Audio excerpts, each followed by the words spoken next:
International recording legend Denny of Zager Easy Play Guitars, and writer of In the Year 2525, the biggest one-hit wonder in world recording history, selling over 20 million records.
Here comes Santa Claus. More Christmas, Christmas. I know.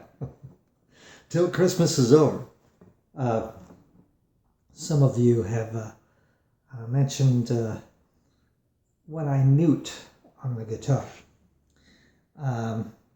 Muting, actually, where I learned it is where I learned a lot of the stuff. Chet didn't even know it. I was with him at RCA Victor. And we were doing some albums over there after In the Year 2525. And I always watched him play. Even when I was much younger, I watched him play. And he naturally, was experimenting as guitar players always do. And I noticed one thing that he always did, and it was a country feel, but he muted strings.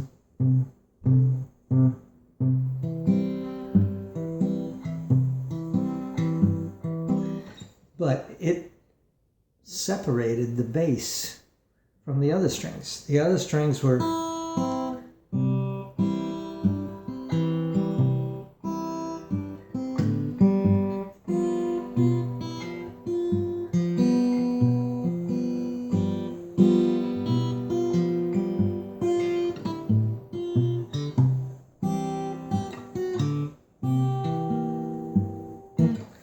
but as you notice, it pulls together. I always wanted to get a chance to, get in and talk to him a little closer. We went to the conventions, the RCA conventions all the time, and I always saw him there, but I never really got a chance to, I don't know. Those days I was kind of backward and shy, and nowadays I'd walk right up and say, hey, why don't you show me some of that stuff? But I wasn't back then, so I lost out a lot, but I did pick up on a lot of stuff just watching him work and listen, and you can do the same. This is a short piece, and I didn't want to play what I'm not very warmed up this morning, but the muting is a really good sound. If you're looking for something that's just a little country, I might show you really up close what I do. I just put my hand, let me get it so you can really see what I'm doing here. I just lean up on the bass just a little bit, not the top. The top, I want that to resonate, but the bottom, I want to get that gutsy punch to that muting. And it really gives some life to your finished product, and especially on the numbers that are just a little bit faster. And they establish the rhythm really well. Again, we're looking at all 4 or 5 parts to an arrangement to really make it come off. And you can mute the amount that you want. It's if you move it way up, it's really, really muted, a little bit too much. Go back a ways, it's still got a little punch. If you go back too far, there's a big difference, as you can tell in the sound. So muting is really good. You get to a point where people, when they watch you work, they can't even tell what you're doing and how you're doing it, because your hand's sitting here. Regardless what you do, you just move up a little bit here or there. If I'm getting a little sharper, clearer, I'm up. I'm back a ways, I should say, as opposed to moving up. And I don't mute top strings that much because I want them to carry further. So what you get is you get a lead line that's volume-wise up here and a background that's back here instead of right up with it. And naturally that balances your whole thing here. It's really nice for on the stage, because in the recording studio they don't have a whole lot to do. They don't have separate mics to set up or anything to get a particular sound. So the muting situation can be interesting. This particular piece, I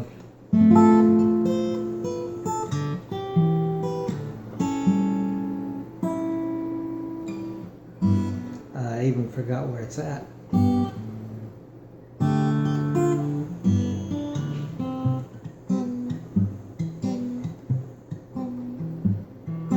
And that's your background. So it becomes fun to do. You have to practice on it. Again, this piece, it flies all over the place. As you notice, I don't have any capo on this morning. It's harder to play, but I was already up. If I can get my fingers here.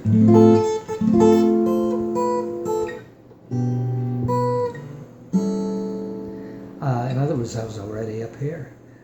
I needed that extra, length moving up here, because I'm playing down here.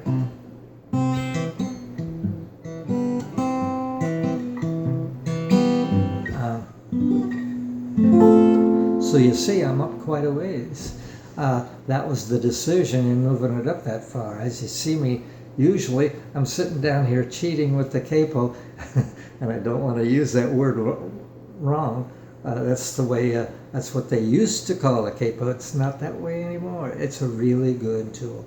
I use it probably 80-85% of the time, giving me probably, again, I might mention this to remind you, it saves you probably 10% of your work. It pulls the strings down even further. The Zager guitar style of setting up, I've already got the strings so far down, they play like a breeze. And by the way, that's another thing in this particular piece. It has a lot of bar chords in it. And if you're moving through bar chords really quickly, the Zager guitar is a lifesaver. Because keep in mind, that bar chord, you're holding down all 6 strings. It's all 6 strings with all your fingers. And you don't flop those around, that fast. It's tough to get those in. I have to do rhythms and everything. I'm always giving myself a little grace period in there to get my hand situated. But again, some of these things from Chester way back when, Chet actually, and that was the day we lost him. I was a sad person, because he was probably one of my favorites, and he did things so well, so many good ideas. Of course, he was really very talented too in the recording studio. He's working in the early days with echo and reverb, and that was way back then. That was new and not used much, other than artists like Les Paul, Mary Ford, way back then. If some of you are old enough to remember, I can't even remember that, and it's been a long time for me. But muting is a fun thing to do. You're going to have to practice on it, get used to using it.